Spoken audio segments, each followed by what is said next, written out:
Mr. Mills, how'd you feel about the forum tonight? I think the forum went very well tonight, Charles. Yeah, a lot of good information was given out, and I feel really good about it.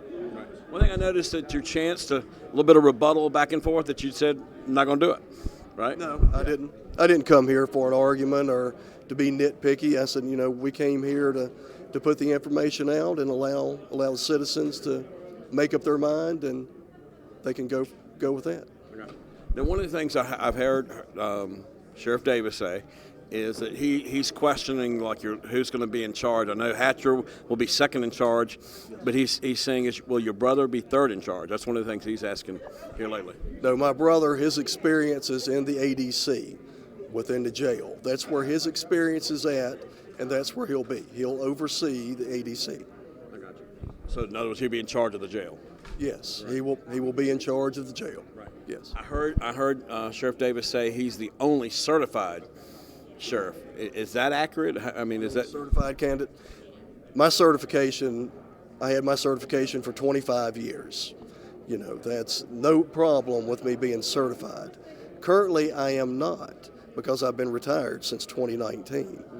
However, that's not a criteria for running for sheriff. And if need be, I can get a waiver and do the online course to be recertified. But I think he's saying right now that his staff is certified, ready to go. What would be your response to that? Well, our staff, my brother, his certification is up to date, and he is ready to go. With the chief deputy, Daryl Hatcher, we'll just ask for a waiver from the Department of Criminal Justice. It's something that's pretty common. It's done fairly often, and we'll move on and with that. Another thing Sheriff Davis has said is that he's concerned about nepotism in the office. Too many kinfolks working with each other. How do you feel about that? Too many kinfolk.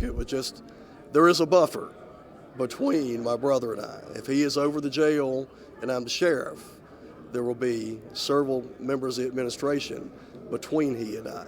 So nepotism is not an issue. All right. Any other thing you would like to comment on?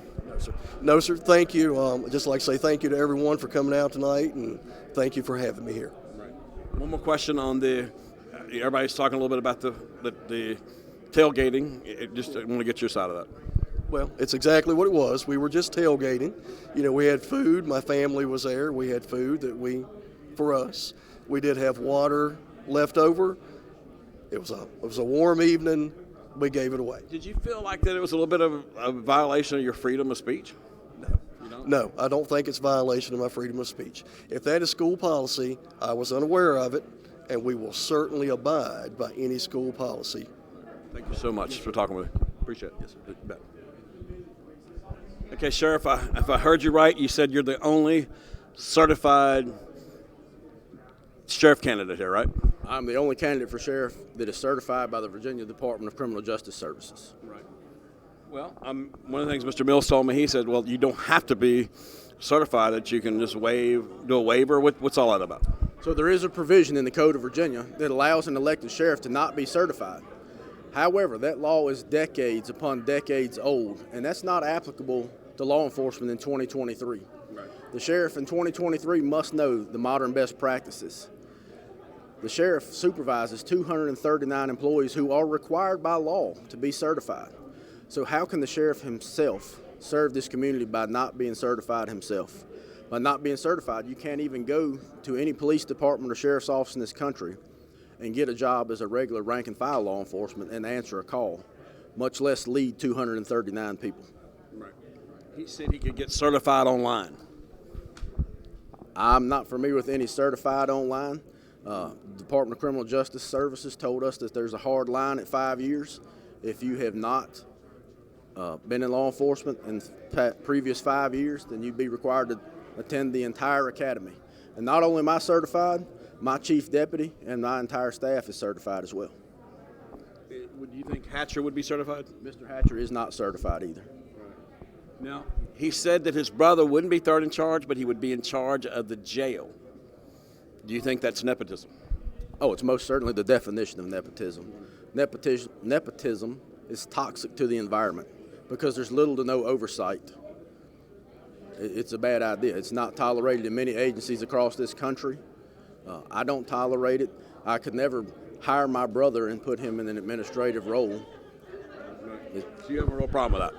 I do. I think it's absolutely toxic to the environment because there's little oversight and little repercussions should they be involved in something that's unethical or inappropriate. It's something you hadn't talked about a lot, but I mean, you think as we're getting closer here to the election that these things need to come out, right? Well, apparently they came out tonight. You asked these questions, Charles, so we're here to provide answers. All right, one of the other situations is school tailgating. A lot of people saying that he was a former resource officer. He should have known not to go campaigning on school grounds. What would you say to that? I don't want to get too far into the weeds on that. I'm not familiar with the ins and outs of what actually took place. The only thing I would say is that if you're going to run for the office of sheriff, you should be fully informed of all campaign do's and don'ts. That includes not only when and where you can lawfully campaign, but also you should know campaign finance rules and laws as well. All right. He kind of attacked the adult detention center tonight too. He's pretty much said that that they're too young, or I mean, I can't remember everything that was said, but it was something about that it needs to be run better. I think we have first-class supervisors in that facility, and anyone who thinks otherwise is just utilizing political rhetoric, because those people run that facility day in and day out. It's staffed for 400 people. We have 17 vacancies. So even at 17, it's staffed at a rate of 1 deputy per 3 inmates. Even with the 17 vacancies, we're still staffed for well over 300. We have 250 in there tonight, and the implementation of the 50 federal inmates still only puts us at 75% of the capacity of being full. So we have room for those inmates, and it's required that we generate this much-needed revenue for the citizens. He did say that there's been a lot of employees leaving. I think he had the number 20. Is that correct? I do not know a number. I didn't come prepared for that. He said 20. We have had a number of employees who have resigned or been terminated, most of those for cause.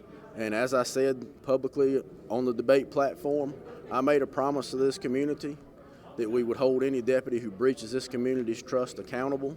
We only want the best deputies possible here at the Henry County Sheriff's Office, and I've done exactly that. Are you shaking it up a little bit? We are holding people accountable, and we are requiring them to perform at the highest level. If they don't perform at the highest level, there are candidates who will. Right. Are you willing to debate Mr. Mills anywhere, anytime that he wants to? Yes, sir. All right, Sheriff, thank you so much. Thank you, Charles. And first, and also, Okay, go ahead. Charles, if I could, I'd like to thank all our veterans for the opportunity to be here tonight, because had our veterans not made sacrifices over the decades of this country, then we wouldn't have an opportunity to have the freedoms to be here tonight, to one, run for public office or have a free stage to speak on. Thank you for their service. All right, you think the next few weeks and is going to get a little tough? We're just going to keep doing what we're doing. We're not going to change anything. We may ratchet up our campaigning efforts through we have a massive door-to-door campaign schedule. So if you see us coming to your door, team of red shirts, we're not door-to-door salesmen. We're just there to ask for your vote. Thank you. All right, thank you, sir.